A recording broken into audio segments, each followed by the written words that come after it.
ចឹងជាកិច្ចបន្តយើងឈានចូលទៅដល់នៅវគ្គទី2ដែលជាវគ្គសួរឆ្លើយហើយសូមបញ្ជាក់រំលឹកផងដែរថាបងប្អូនបេក្ខជនទាំងពីរក្រុមមានថវិកាចំនួន10នាទីក្នុងការសួរឆ្លើយ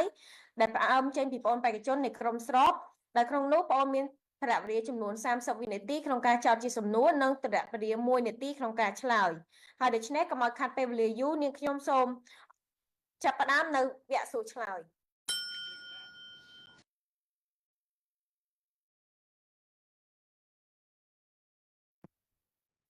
ចាបងប្អូនបេក្ខជននៃក្រុមស្របសូមចាប់ផ្ដើមបងប្អូន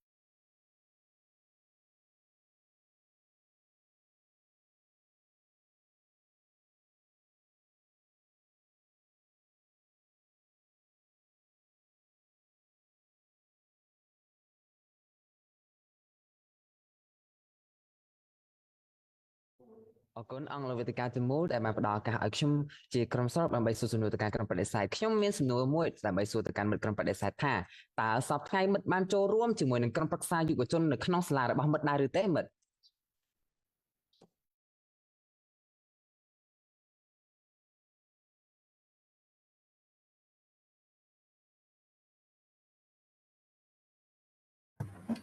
សូមអរគុណមិត្តសម្រាប់សំណួរនាងខ្ញុំសូមឆ្លើយតបទៅនឹងសំណួររបស់មិត្តពិតណាស់គឺពួកខ្ញុំបានចូលរួមជាមួយនឹងក្រុមប្រឹក្សាកុមារនិងយុវជននៅសាលារៀនដើម្បីធ្វើនៅសកម្មភាពផ្សេងៗក៏ប៉ុន្តែគឺចូលរួមក្រោមការដឹកនាំរបស់គណៈគ្រប់គ្រងនិងលោកគ្រូអ្នកគ្រូនេះបានបង្ហាញឲ្យឃើញថាគណៈគ្រប់គ្រងនៅតែជាកត្តាចម្បងនៅក្នុងការកែប្រែឥរិយាបថរបស់សិស្សដដែលហើយយើងក៏សំខាន់ក៏ប៉ុន្តែនៅក្រោមការដឹកនាំរបស់គណៈគ្រប់គ្រងជាកិច្ចបន្ទាប់ខ្ញុំសូមផ្ទេរវេទិកានេះទៅកាន់មិត្តរបស់ខ្ញុំដើម្បីសួរសំណួរបន្តសួស្តីមិត្តក្រុមស្របខ្ញុំមានសំណួរមួយសួរទៅកាន់មិត្តថាយោងទៅតាមសេចក្តីណែនាំរបស់ក្រសួងអប់រំយុវជននិងកីឡាចុះផ្សាយកាលពីថ្ងៃទី21មិនិនាឆ្នាំ2024ស្តីអំពីការពង្រឹងវិន័យរបៀបរៀបរយសណ្ដាប់ធ្នាប់និងសុវត្ថិភាពសិស្សនៅក្នុងគ្រឹះស្ថានសិក្សាដោយបានចាត់ទុកលោកគ្រូអ្នកគ្រូនិងគណៈគ្រប់គ្រងគឺជាកត្តាចម្បងនិងជាចំណុចអាទិភាពដូច្នេះប្រសិនបើក្រុមប្រឹក្សាយុវជនពិតជាកត្តាចម្បងមែនហេតុអ្វីបានជាក្រសួងអប់រំយុវជននិងកីឡាមិនដាក់បញ្ចូលជាចំណុចអាទិភាពទៅមិត្តក្រុមស្រប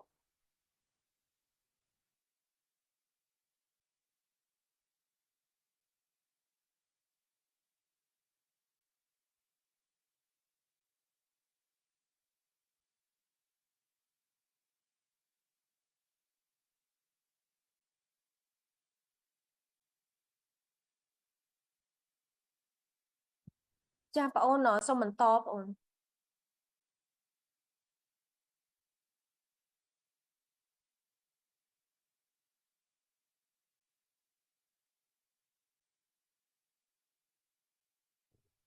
អរគុណណាស់មិត្តដែលបានសួរសំណួរដោយសារមានន័យមកកាន់ក្រុមស្របរបស់យើងខ្ញុំជាការពិតណាស់ក្រុមប្រឹក្សាយុវជននិងកុមារកម្ពុជានៅតែមានគោលចំហនិងមានតួនាទីសំខាន់ក្នុងការដែលបម្រើការនៅក្នុងសាលារៀននៅហេតុនេះហើយលោកគ្រូអ្នកគ្រូគ្រាន់តែជាអ្នកដាក់ច្បាប់ដើម្បីមកកាន់ពួកយើងហើយអ្នកដែលអនុវត្តផ្ទាល់គឺមានតែក្រុមប្រឹក្សានិងយុវជននិងកុមារកម្ពុជាទេដែលជាអ្នកអនុវត្តផ្ទាល់និងចេញច្បាប់ហេតុនេះហើយខ្ញុំសូមផ្ទេរវេទិកាបន្តទៅកាន់មិត្តរបស់យើងខ្ញុំ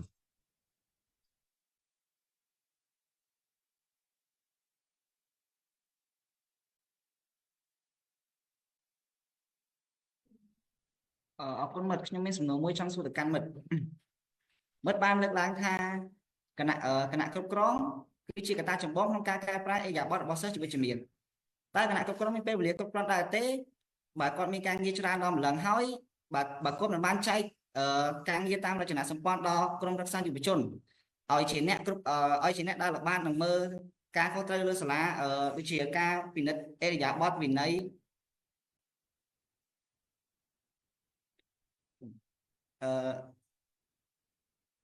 តើ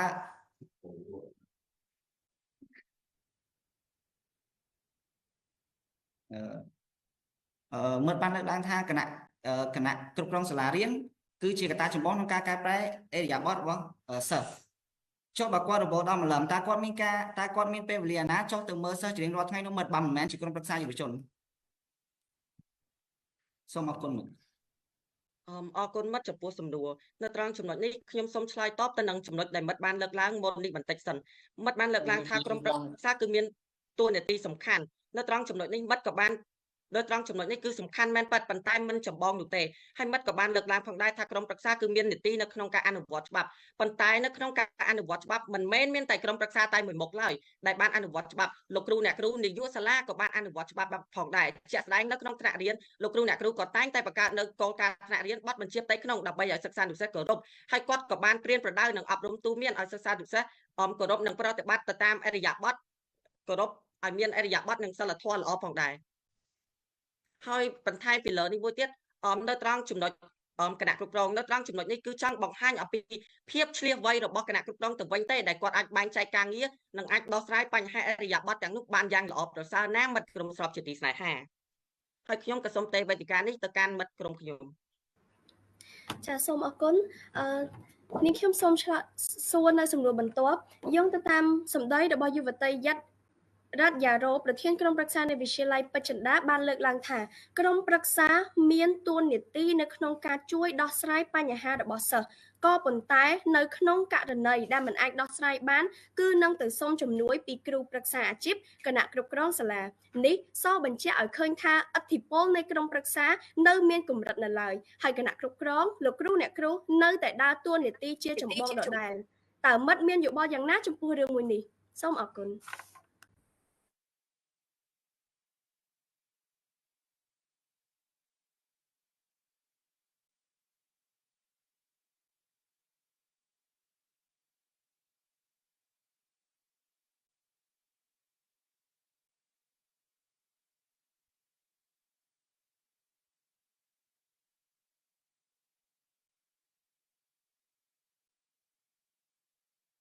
ចាបងអូនសូមបន្តបងអូន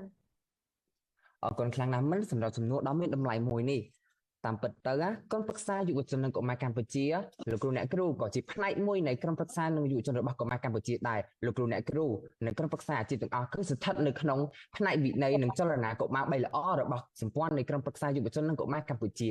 ហើយជាកិច្ចបន្ទាប់ខ្ញុំសូមផ្ទេរវេទិកាទៅកាន់មិត្តរបស់ខ្ញុំ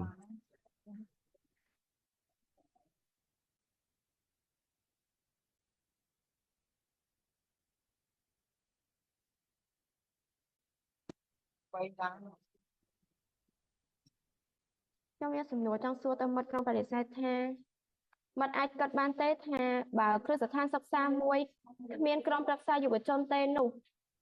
តើគ្រឹះស្ថានសិក្សាមួយនោះនឹងមានសណ្ដាប់ធ្នាប់បានយ៉ាងដូចម្ដេចទៅមិត្តក្នុងបរិស័ទអរគុណមិត្តសម្រាប់សំណួរខ្ញុំ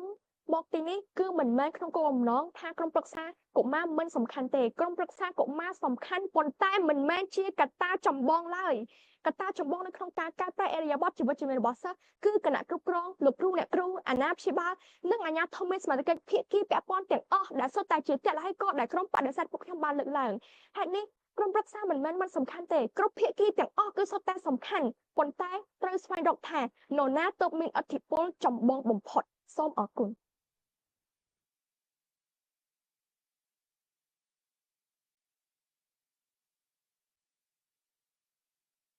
ជាកិច្ចបន្ទាប់នាងខ្ញុំសូមចោទជាសំណួរមួយទៅកាន់មិត្តក្រុមស្របយោងតាមសន្និបាតបូកសរុបការងារអប់រំយុវជននិងកីឡាឆ្នាំសិក្សា2022-2023និងលើកទិសដៅការងារឆ្នាំសិក្សា2023-2024លោកហេងលៀងហូជានាយករងវិទ្យាល័យហ៊ុនសែនស្អាងខេត្តកណ្ដាលបានលើកឡើងថាបញ្ហាកំពុងប្រឈមនៅក្នុងសាលាដែលកើតមានឡើងនោះគឺសិលធម៌គុណធម៌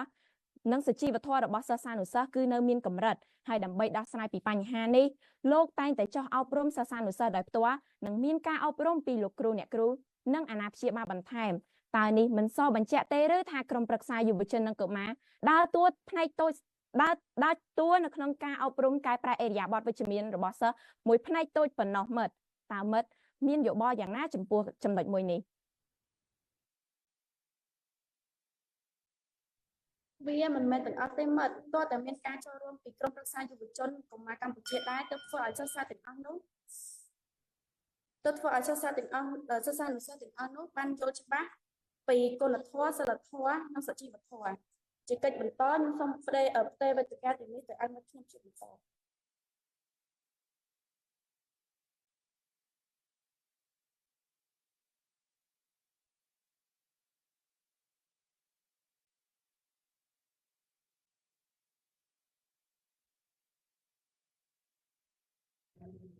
ជាកិច្ចបន្ទាប់ខ្ញុំសូមមានសំណួរមួយដើម្បីចោទសួរទៅកាន់មិត្តថាប្រសិនបើគ្មានការលើកទឹកចិត្តពីក្រុមប្រឹក្សាយុវជននិងសកម្មភាពល្អៗរបស់ក្រុមប្រឹក្សាយុវជនទេតើសិស្សមានកម្លាំងឯណានៅក្នុងការកែប្រែឥរិយាបថនិងកែប្រែខ្លួនទៅមិត្តក្រុមបដិសេធ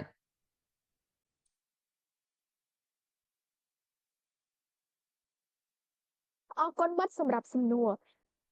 មិត្តតាមមិត្តគិតថាក្រុមប្រឹក្សាយុវជនគឺជាបុគ្គលតែម្នាក់ឬដែលលើកទឹកចិត្តដល់សិស្សានុសិស្សចុះ ចាសូមអរគុណដល់បងអូនបេក្ខជនទាំងពីរក្រុមសម្រាប់ការចោទសួរនៅវគ្គសំណួរនេះដោយសារតែយើងមានថវិកាកំណត់ដូច្នេះហើយយើងវគ្គទី2នេះយើងត្រូវបានបញ្ចប់